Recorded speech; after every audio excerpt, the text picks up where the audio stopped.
Hi, I'm Eric Masterson. I grew up in Ireland, and that was where I first discovered the magic of birds.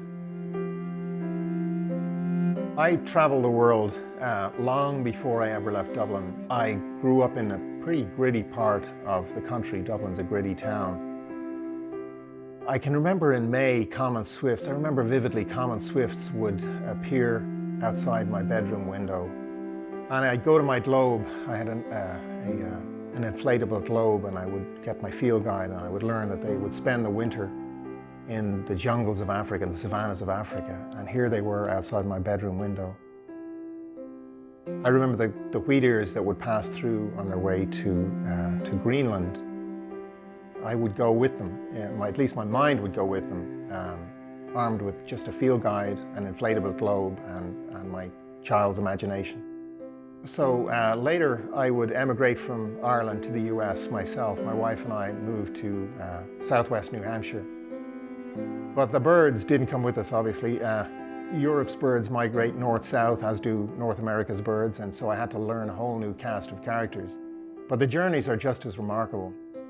I was on a boat out in the Gulf of Maine, 80 miles offshore, and a flock of 70 golden plovers flew over the bow of the boat. And I watched them for maybe, I couldn't have been more than 2 minutes. And they came into my field of view from the left, and they exited my field of view to the right. And I know these birds. I had read up on their life history. They travel out over the Atlantic non-stop in one continuous flight until they reach land in South America. I was just blown away. I was watching 2 minutes of what has to be one of the most incredible journeys in the world. And it's like a Rorschach test. I think some people might just see a flock of birds, and I felt like I was looking at 2 minutes of just one of the most incredible journeys imaginable. But more often than not, we don't get to see the journey like the golden plovers. We just see its aftermath. I'll be standing at my kitchen window with my coffee in the morning, and I'll look out and I'll see the first aureole of the spring, May 13th, for instance. And I know it wasn't here on May 12th, but it's here on May 13th. And so what I'm seeing is the arrival, and I'm missing this incredible journey that came before that.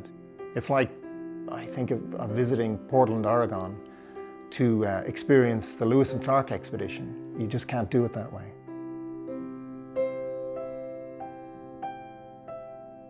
But the real mystery of it is most birds don't travel during the day. Most of them migrate at night to avoid hawks, to use the stars as navigation. Occasionally, on a really busy night, if you use a telescope, you can see one flying across the face of the moon. On good nights, migration will even show up on Doppler radar, but really you don't get to see it, and so you have to learn to see with your ears.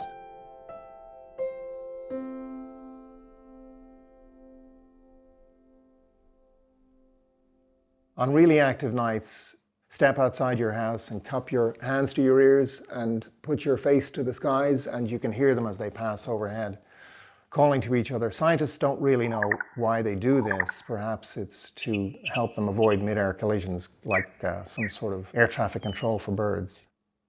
My yard in New Hampshire is 3 acres of pretty ordinary forest, and yet I've recorded more than 150 species of birds. Really quite incredible. Many of them just spectrograms in the night, and a spectrogram is a visual representation of the bird's call note, like sheet music. I have a collection of these spectrograms. It's honestly like a guest book of these visitors that come to my yard. They don't touch down, they just fly over.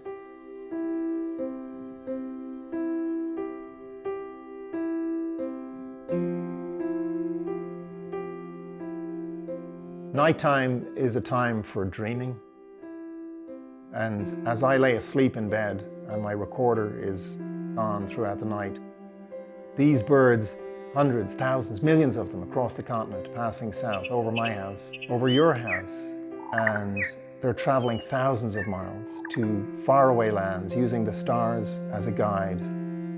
I wish I had the imagination to dream such an incredible dream. And then I check my voicemails in the morning, and I hear these call notes left by these international travelers. And that dream is real.